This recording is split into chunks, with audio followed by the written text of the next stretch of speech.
Mr. Cardio said he's got something to show us tonight.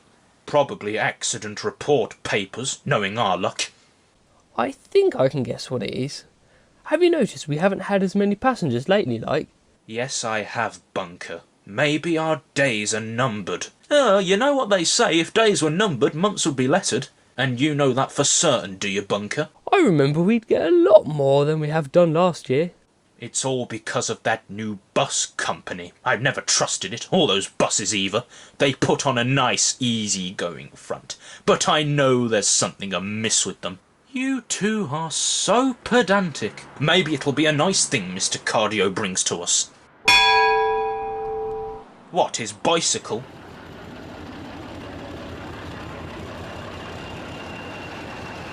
What?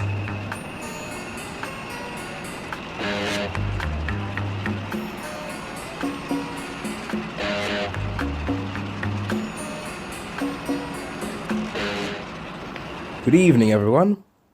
Mr. Cardio, why is that coach moving by itself? It must be a mirage. Boston, how are we getting mirages at this time of night? What is this black magic? We have all noticed how the passenger numbers have declined lately. I needn't go into detail about that. I've been away studying how the efficiency of the railway could be improved. So here today is something I hope will turn a few more heads and put us back on the map.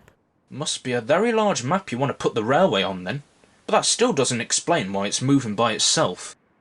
At the start of the year, I made a promise to BR that I'd finally get the railway up to date and find a railcar to run the passenger services. But I couldn't find a railcar. They were all being used elsewhere. But when I told my friend Bert and Ernie, he told me about this project he'd been working on to install a motor in an auto coach. I don't believe it. And since I'd like to help friends out in need, I agreed I'd help him test out on the railway. So what you're trying to tell us is you're going to enlist some random contractor's pet project to run a railway? Oh, if that ragamuffin is doing passenger work, what about me and Bunker? British Railways have approved it, Barry.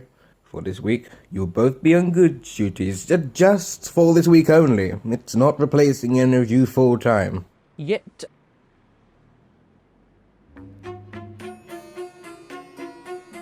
If that thing is BR approved, Istanbul is the same city as Constantinople. Oh, hang on. Are we riding on that? You cannot be serious. Who's this Bert and Arnie, then? Top of the morning to you. I'm Boston. What's your name?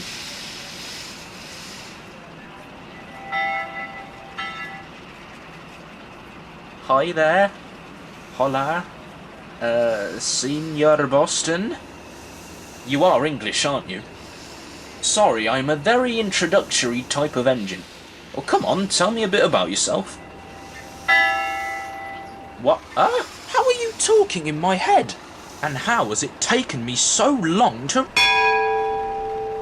I don't know whether to be scared or shocked or surprised or bewildered, or you got any other adjectives? I wouldn't say abstract, but... Alright, Boston. Get it together. Here's a joke. Two men walk into a bar. No, it didn't hurt. It was a rubber bar. Yeah, so it's rubbish, but hey, it's an icebreaker, isn't it? You gotta love icebreakers. You know, when you punch the ice. I like breaking the ice. You know, I broke some pretty good ice when I first met Joanna, I'm telling you. An icebreaker, Boston?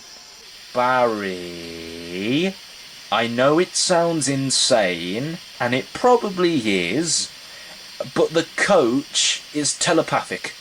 You can only hear it in your mind. What year did your warranty expire?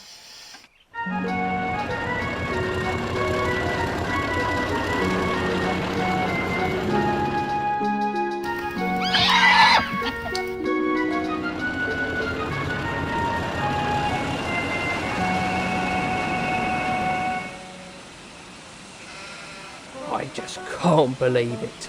Being replaced by a coach. I mean, look at it. It's got weird wooden bits on it like. And what does it matter to you? Hang on, you never. Wait a minute. How are you doing that? I see.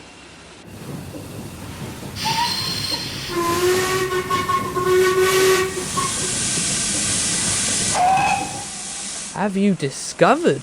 He's telepathic, Bunker, we know. I've never met a faceless engine before. I mean, is it an engine? It can move under its own power, but it's still a carriage. I am thoroughly confused. I've met plenty of engines in my time, thank you.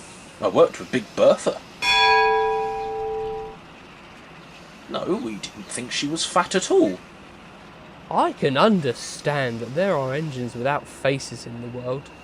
So? Face or no face, he, or any others like him, is still something that could replace us. Like you'd get any other engines like him about.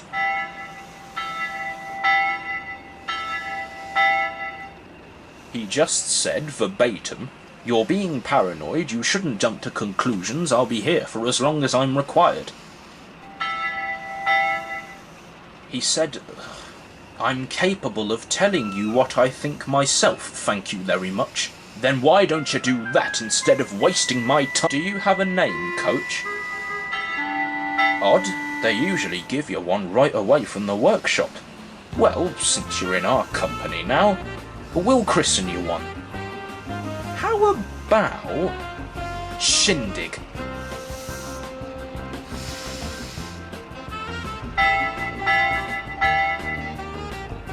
Oh, you like that?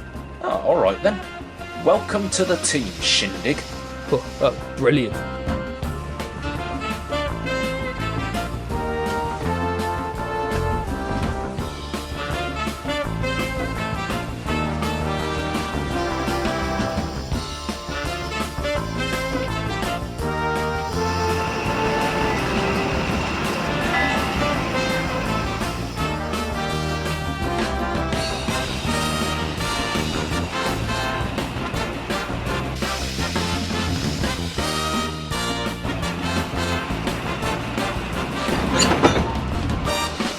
Well done for bumping the only girl on the line, charlatan.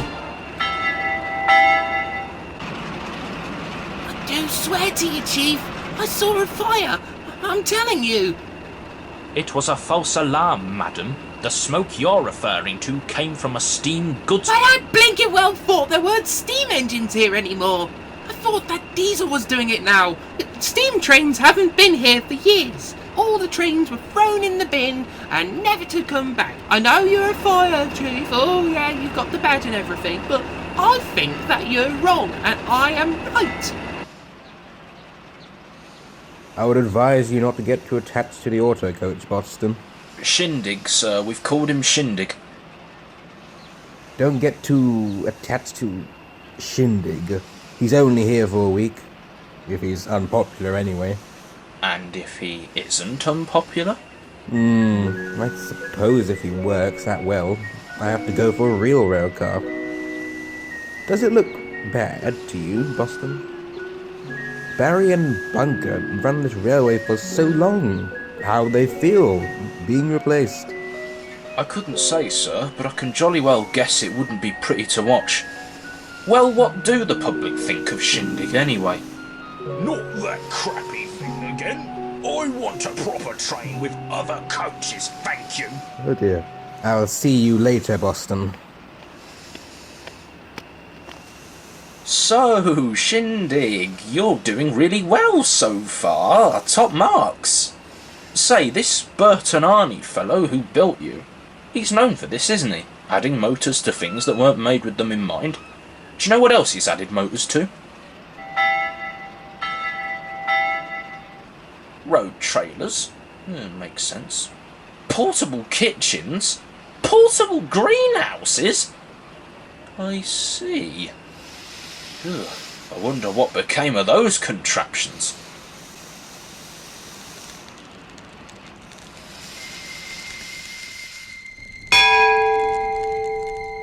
What's that? You're on fire? Well, you have done a good job.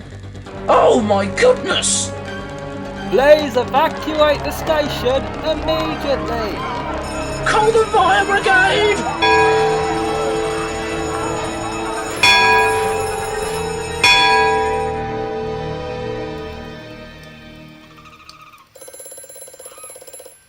Locomotive on fire at Bridgethorn Railway Station, over. Let's just hope that old bat got it right this time, eh?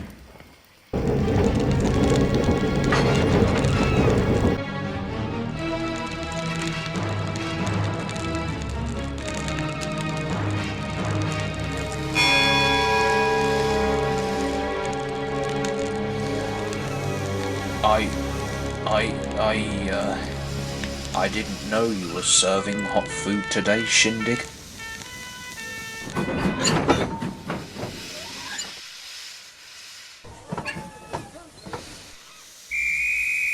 Go gently with him, Joanna, dear.